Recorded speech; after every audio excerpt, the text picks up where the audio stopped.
Yeah, go the from snow rain to take snow. off school. No, to take off school. I love the comment. I think it was in Boston. They said no school today. They go, really? We haven't been in school all week because of the Patriots. Yeah. Oh yeah, because they won the Super Bowl. There's no reason. Yeah, we're excited about the snow, and we're more excited that it's Thursday. You only have one more alarm clock. There you we go. like the end of the week. And that's coming from a woman who loves her job. I do. Right, but you still look forward to weekends. It's just fun to sleep in every now and then. Right. Yeah. You sleep till what, 6 in the morning? I actually, yeah. Yeah, that's 7 if I'm in. lucky, but that's definitely sleeping in. That's like 4 or 5 more hours. That's a lot. That's true. I tell you what, if I sleep too long on the weekends, I don't know about you, it's like I'm drunk. If you get like 8 hours on the weekends, I'm out of it until Sunday. Well, there you go. The last thing you want is a lot of sleep. What time do you wake up?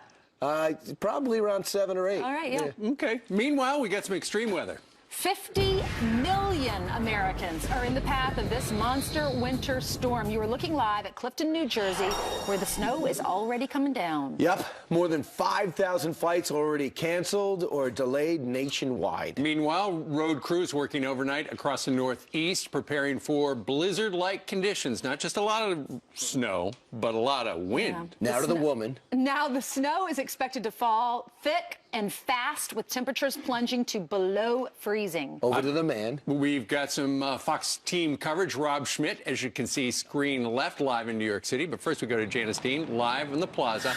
Janice, it has just switched over from rain to snow, and the wind is coming, and that's the bad part. That's right. It's snowing. Back to you. Thank you. Janice, you were so good at your job. You predicted the exact hour it would start snowing, and the moment I was leaving for work is when that hour was, and you were absolutely correct. Sometimes we get it right. And Brian Kilmeade, I believe yesterday you said you weren't thinking that it was going to happen. Yeah, no snow. I would not be surprised if it ends soon. Okay, so don't ever become a meteorologist. All right. Let's take a look at the maps right now, where it is snowing here in New York City, and we've got a changeover actually happening in Philadelphia. Freezing rain for them, so it's going to be treacherous because we're going to get that changeover to snow in Philadelphia, and we've got light snow with some sleet mixed in here in New York.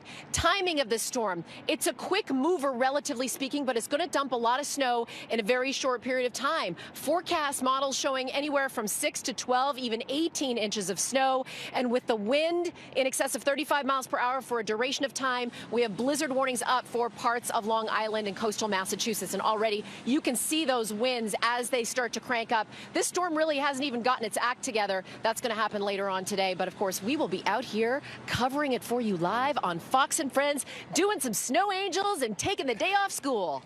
Back inside. Right. All right, get the shovel. All right, thank you. All right, now let's turn over to Rob Schmidt. He's live at Battery Park in New York City, and I think he has maybe a Sucking cap. ruler. See how many inches we got. Yeah, well, yeah, we don't need a ruler yet, guys. I can tell you it's just a dusting right now. You thought it was going to be an easy winter. That all ends in a big way today. They're expecting almost a foot of snow here in New York City, as much as, I should say, maybe 18 inches in Boston. A little bit less as you go down south. Just a dusting right now. We've seen, well, I'd say maybe a half inch at this point.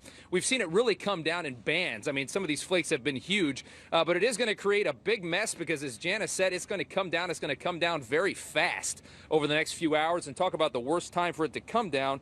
Right through rush hour here in the morning. I think 7, 8 o'clock, it's going to be really bad. 5,000 flight cancellations or delays. They're saying about half of those are cancellations. Going to be a real big mess travel-wise today. In New York City, they're saying if you need to stay home, stay home. A lot of companies are saying that. We'll send it back to you. That's right.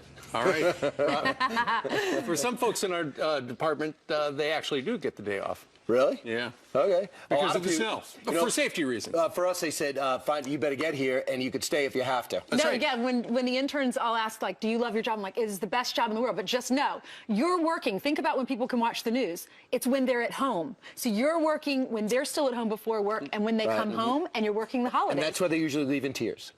I'm like, it will weed you out very quickly. Either you love it or you hate it, but if you can't handle the hours, get out. And if Senator Sessions can't handle the heat, he never would have been Attorney General. But he did get a lot of heat and a lot of turbulence. But last night it became official. He is the next Attorney General. And the first man that I know of in the Senate to jump on the Trump train was Senator Jeff Sessions. This has got to feel great if you're President Trump. Absolutely. But it was a bruising battle. There was one Democrat, Joe Manchin, the senator from the great state of West Virginia. He's the lone Democrat who hopped onto the Jeff Sessions train.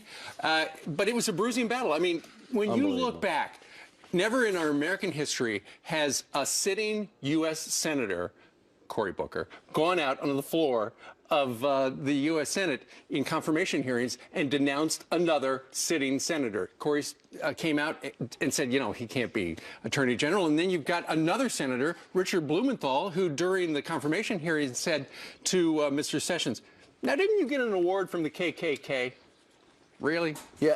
Not true. And by the way, in the Cory Booker case, I know he's your senator, but in the Cory Booker case, he had just lauded on the year before where they're both getting awards and talked about what an outstanding senator he's been.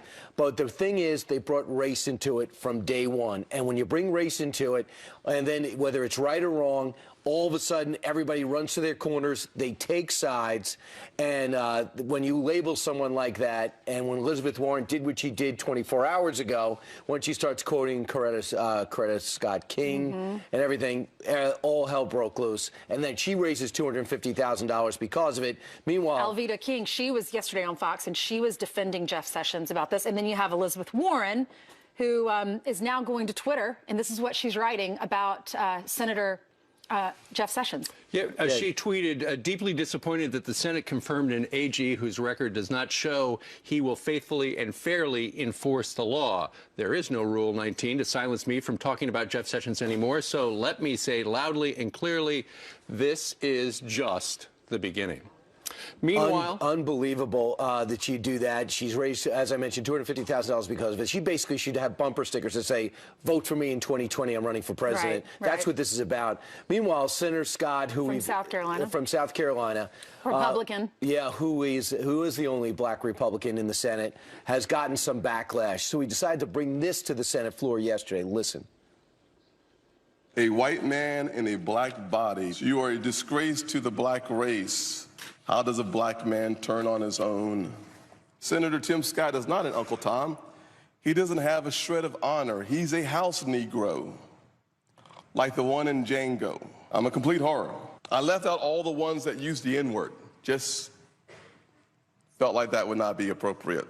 You see, what I'm surprised by, just a smidgen, is that the liberal left that speaks and desires for all of us to be tolerant do not want to be tolerant of anyone that disagrees with where they are coming from. So the definition of tolerance isn't that all Americans experience a high level of tolerance. It's that all Americans who agree with them experiences this so-called tolerance.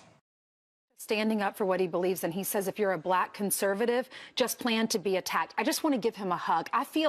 I woke up this morning, I'm like, it's Thursday, it's the end of the week. I am excited about that, but I also feel very heavy. My heart feels very heavy for this country, not just for what's happening there, but for what Senator Warren is writing and saying about other senators, for what's happening to Ivanka and her business, and for people just attacking and attacking.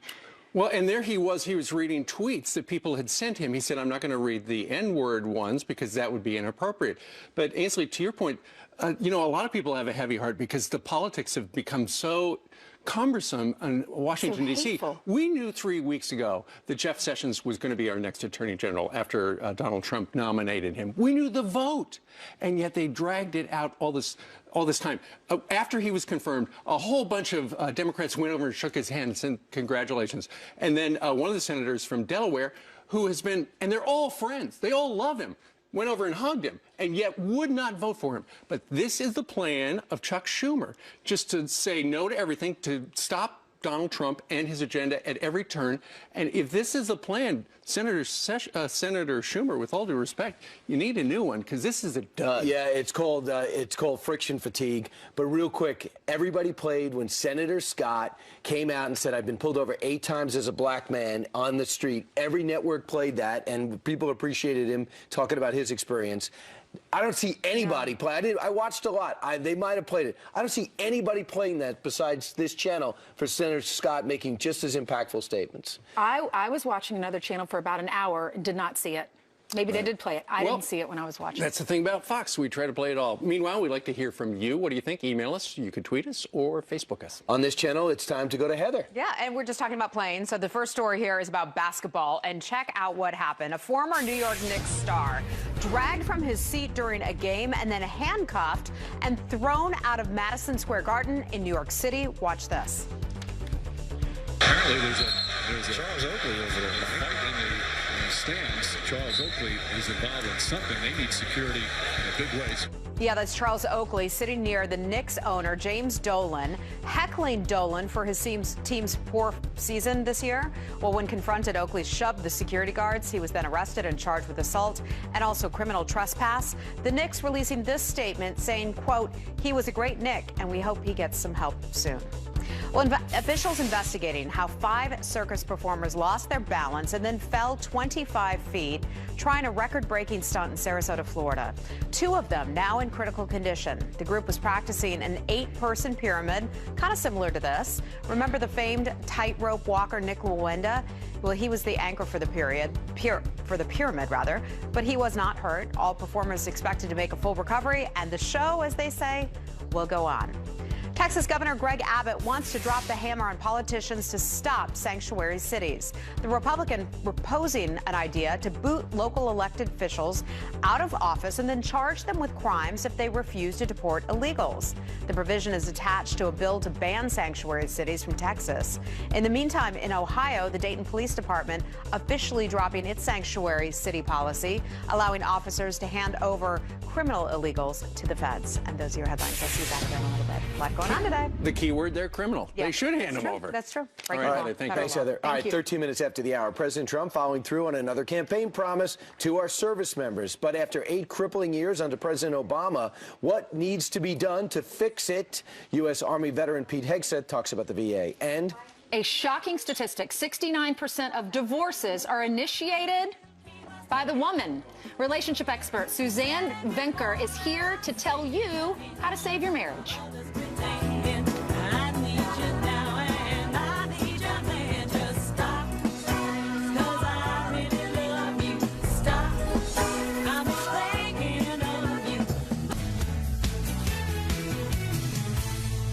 We will ensure that the men and women of our military have the tools, equipment, resources, training, and supplies you need to get the job done.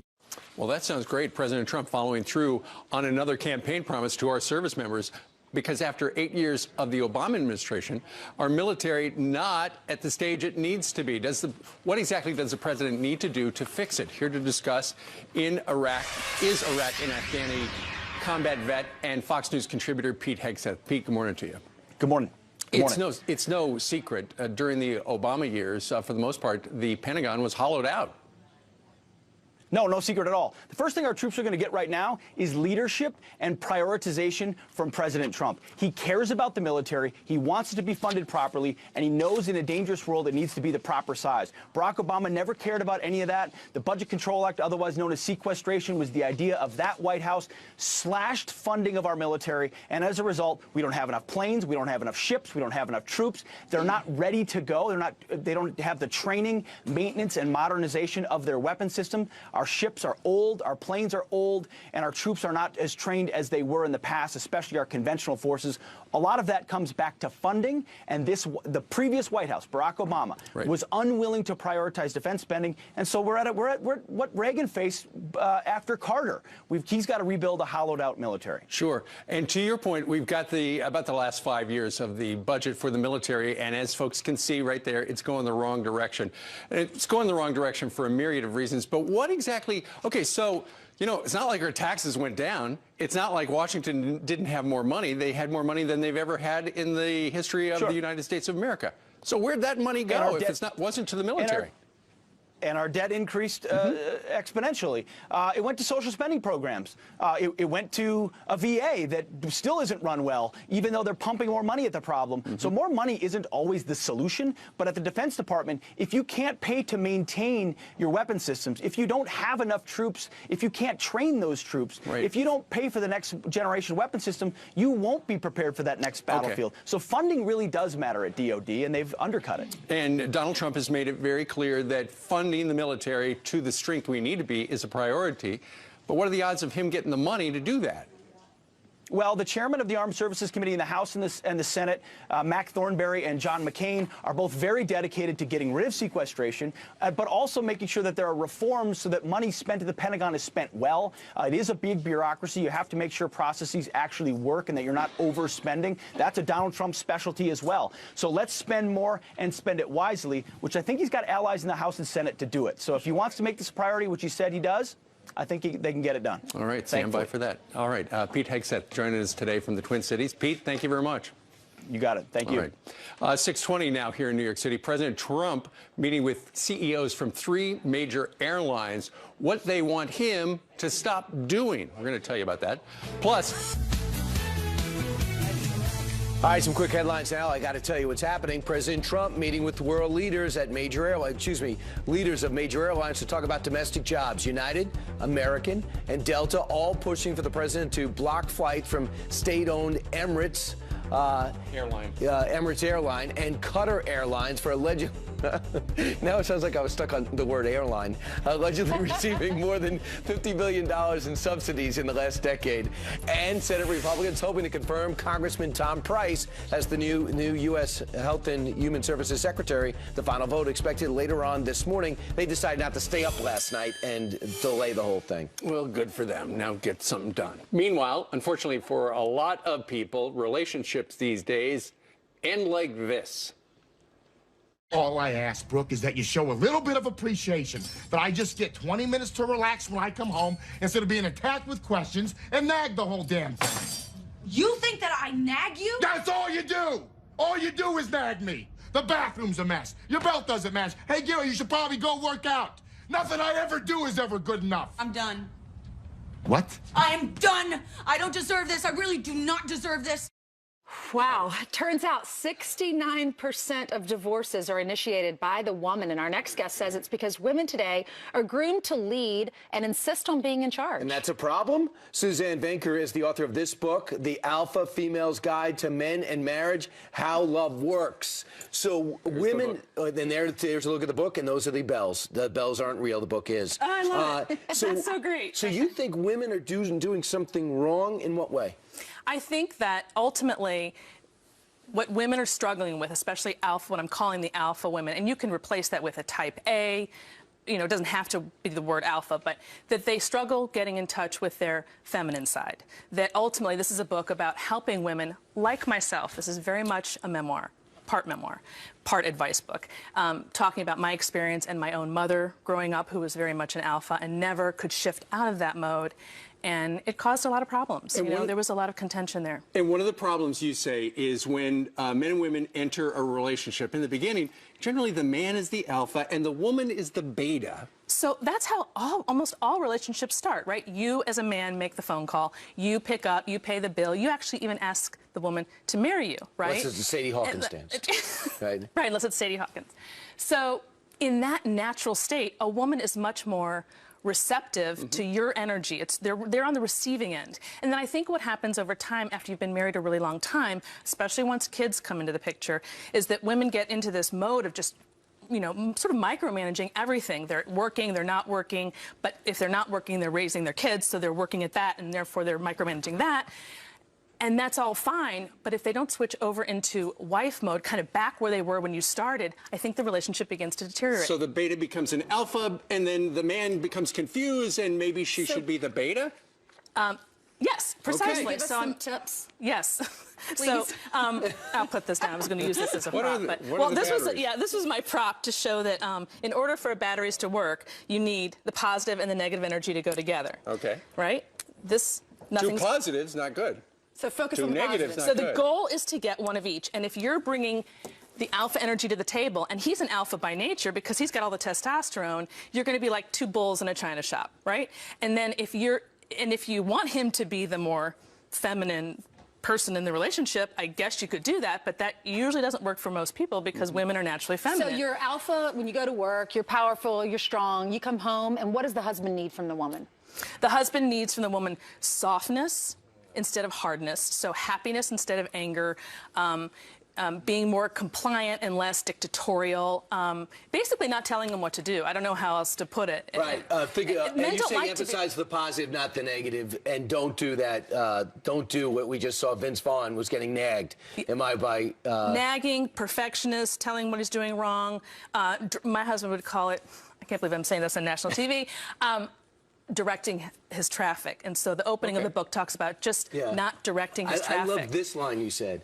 Men are simple, not dumb. What do you mean by that? Really important. Men are so simple to love. All they want is sex, companionship, and respect. And women are so complicated that they need a whole lot more. But they don't realize how easy it is if you tap into that femininity to get that man to be more receptive to what you want. It's so simple. I have to ask you this. So simple. Last night when I found out you were going to be on the show, and I was reading, about your information about the book and all of that. As a woman, are you getting some fallback? Because it's like, I don't expect to hear this message from a woman because we all think it's the man's problem. And to me is the problem, that we're constantly pointing fingers in the men when I'm saying we're the ones who are actually kind of the problem. But don't you think it can be both? I mean, why is it always our fault? Okay, so it's not so much that it's always your fault, it's that there's a dance. The male-female dance is such that the woman kind of steers the relationship boat, and men feed off of that. So if you exude really positive energy, really feminine energy, they're very responsive to that. If you're coming in with all this negativity, or not negativity, but if you're coming in with all this hardness, they recoil. They don't want it. They're looking for something Does the soft. man need to change it all, though, to help with this? Absolutely, and that's certainly been my story, and I talk about it in the book. My husband has changed, and it is something that will happen. It's just that naturally on his part, but it's just that you kind of have to go first and be good with that. So we can leave our socks out, and we expect the wife just to ignore it after a while. Maybe you should put them away and not cause a problem. Or she needs to understand that those socks are there not because you expect her to pick them up, because you just don't see the socks or you don't care about the socks. There you go.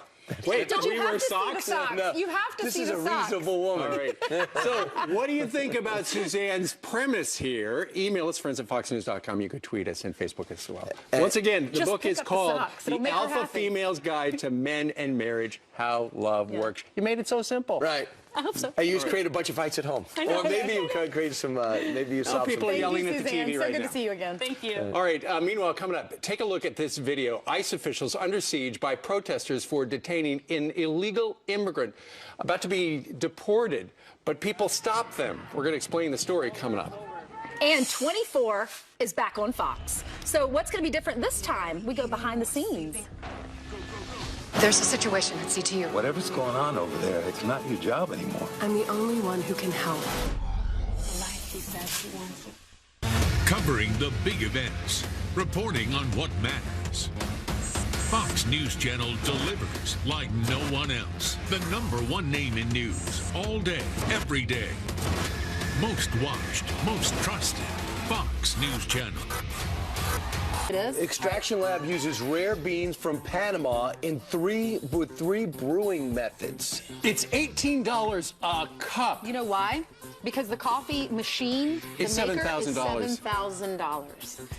So we don't have to go to Brooklyn for it, guys. It's We can get it right really here. strong. You know, but like it's it, Brian? strong but smooth. Like, for example, I cannot drink Starbucks coffee. It takes out the lining as it goes down of my Well, my Starbucks stomach. coffee tastes It burned. is really good. Right. This does taste good. It tastes smooth. This is so But sweet. Thank you $18? so much for I don't bringing think this so. to us. Can you imagine $18 and you spill some of it? Well, I was reading an article and one lady said it's a one-time thing. You got to just do it one time. Here, put these Maybe- glasses. You can't do it every day, Right, but and one Put these time. cups next to each other for just a second. Yeah. $54 worth of coffee right here. Right, and no free Good refills. work, Steve. Well, I would have done the average of 60. That's all right. good. Speaking of numbers, I have some. And Janice, you've got it too. I do. Does it taste What do you like think? it's worth 18 does bucks? it have alcohol in it? That's after work. Janice, is that Well, the because- question you ask every day? Well, I will spend $18 on a martini. Sure. you would? It's a lot. And of course, the forecast probably today would drive you to drink because it's pretty wintry here. I don't really think it's going to snow. Oh, Brian. Brian said this time yesterday that he didn't think it was going to snow. And hello, take a look around here. I believe that during our next hour, I will be doing a snow angel out here on the plaza. Not the yet. plows are out. Oh, but it's happening. I mean, it's sideways right now. How long is it going to last? Scotty, here you go. Scotty's going to hold this, and I'm going to get my clicker. So it's going to last throughout the morning and into the afternoon, but it's happening at such a fast rate. We're going to be dealing with snow 1 to 3 inches an hour, and that's why we have snowfall totals of upwards of a foot. And the wind gusts. So we have blizzard warnings in effect for parts of Long Island up towards coastal Massachusetts, and this is going to be with us throughout the afternoon. People are urged to stay off the roads. The trucks are out, the plows are out, the schools are not happening. And can I just say happy birthday to Theodore, my youngest, who is 6 years old today and who's at home on a winter snow day with his dad. Happy birthday, my love. I'll be home soon, hopefully. Back to you. And Janice, we should point out as well for Brian, who's checking his email right now. Yes. Brian, actually, Just trying to see if out anybody... in Long Island, That's you're going what to I'm trying wind to up with the most snow and blizzard warnings as well, where the wind is coming in sideways. Yeah, good luck with the no weather happening right now, Brian. Janice, I live in the city. The three of you do not. So come on over. I'm there. We'll have a snow party tonight. Sounds good to me. You might Pillow get stuck. fight. Pillow fight with Ainsley. All right. Well, there you go. Okay. All right. Or not. Janice, Thanks, stand in front of them outside where I could hear could you hear the snowblower? They've got it cranked Is that up. what that was? Yep. They got in front of our building. All right. Heather. All right. Heather, come on over, hey, too. It sounds like a great night. My husband's home with the kids as well, so they're all going to have a great Come on. time today. We'll get plowing martini the stuff driveway. for Janice. And me, and you. Okay. Guys, you can stay too. You can join us. All right. Good morning to all of you. Got a couple news headlines to bring you right now, and let's start out with a Fox News alert. The sons of the drug kingpin El Chapo wounded in an ambush-style attack set up by one of their rivals of their father. The men telling a Mexican journalist that they were able to escape, but their bodyguards were killed. El Chapo currently in jail in a maximum security prison in New York. He was extradited here last month. More information on that as we get it. And breaking overnight, protests erupt in Phoenix over the arrest of an illegal immigrant. Watch this.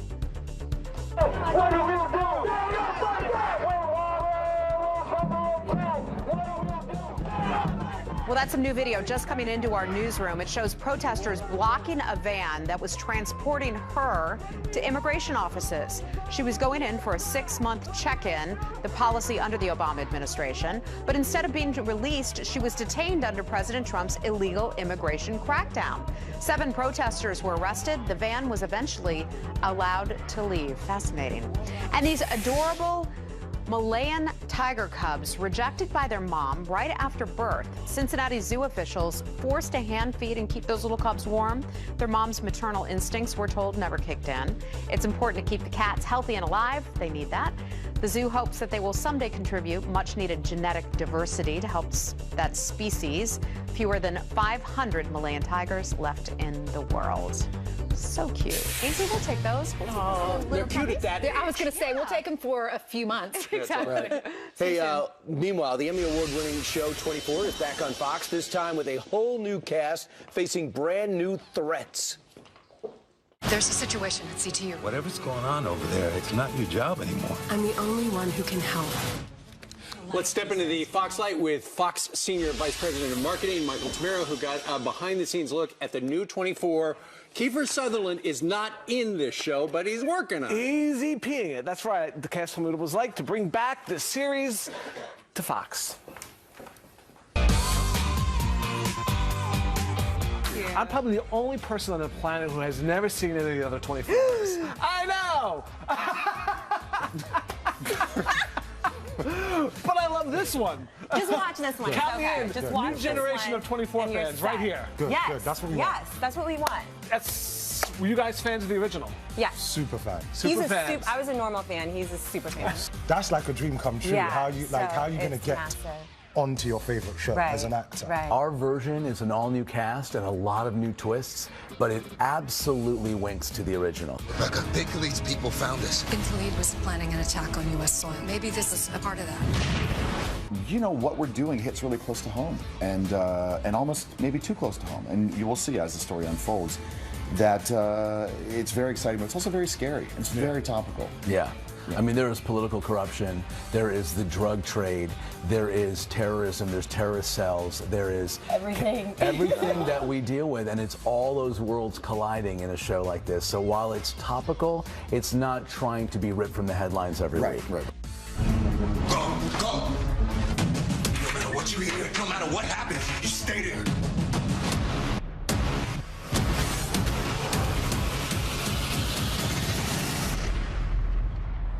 Wow. Catch 24 Mondays only on Fox. As we were just saying, it was sort of the original 24 was sort of the beginning of this whole golden era of television, right? Absolutely. So 24, the whole season is just going to be one day, right? 1 day. So, yeah. Excellent. Good stuff. For more of my celebrity interviews, check out FoxNewsMagazine.com or follow me on Twitter and Instagram at FoxLightMichael. All right. Good stuff. Michael. We're running out of time, as Jack Bauer used to say. Thank you very much. Thank you, Michael. Guys. Coming up, move over Nordstrom. Now TJ Maxx and Marshall's refusing to promote Ivanka's brand. So should you stop going to those stores? We love those stores. And the president's travel... At least 33 medical societies have come out in opposition of the Trump administration's travel ban, saying that it could affect the number of doctors in the U.S. in medical research. Well, joining us now with her analysis is Dr. Nicole Saphier. Good morning, Dr. Saphier. Thanks for joining us. Hi, good morning. Good morning. So if the ban were not in place, like it is now, if we have an influx of refugees, how does that affect the medical community here in the U.S.? Well, we've already seen an overwhelming of our system with the implementation of the Affordable Care Act. If we were to welcome, a large amount of refugees, we would just see more an overburdening of our healthcare system, more of the doctor shortage that we're already dealing with. Unfortunately, what people aren't understanding is foreign graduates are critical to our healthcare system.